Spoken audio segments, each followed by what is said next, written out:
Understanding Mental Action Verbs at GrammarSongs by Melissa. You have learned that many action verbs are physical movements. You can see the action happen when a ball bounces or when a bunny hops. You've also learned that the most important thing about verbs is their relationship with nouns when we read, speak, or write.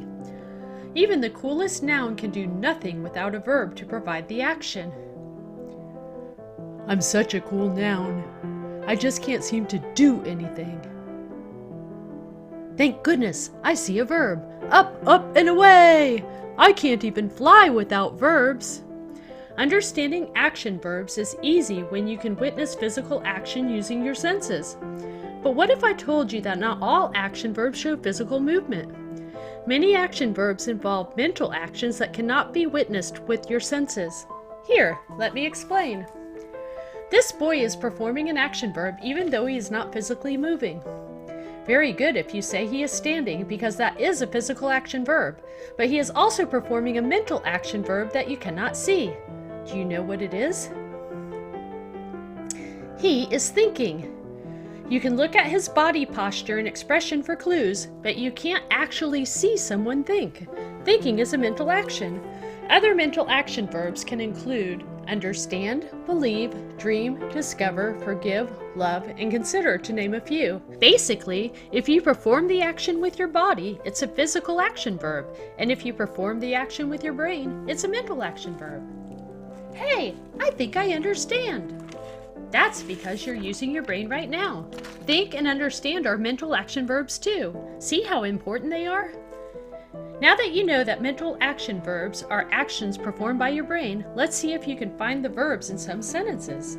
The lady remembered her jacket. When I read this sentence, I get a picture in my head of a lady in a jacket.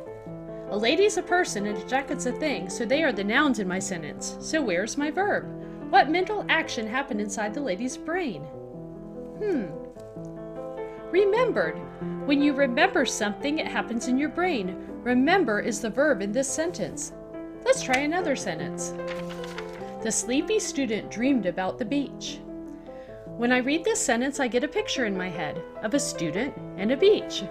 A student is a person and a beach is a place, so they are the nouns in my sentence. So where is my verb? What mental action happened inside the sleepy student's brain? Dreamed. When you dream something, the action happens in your brain. Dreamed is the verb in my sentence. Let's practice one more time. The kid imagined a monster under his bed. When I read this sentence, I get a picture in my head of a kid, a monster, and a bed. A kid is a person, and a monster is a thing, and a bed is a thing. So they are the nouns in my sentence. So where's my verb? What mental action happened in the kid's brain? Imagined. When you imagine something, the action happens in your brain. Imagined is the verb in this sentence. Congratulations, you've gotten a certificate of award for understanding action verbs. Thank you for joining me at GrammarSongs by Melissa.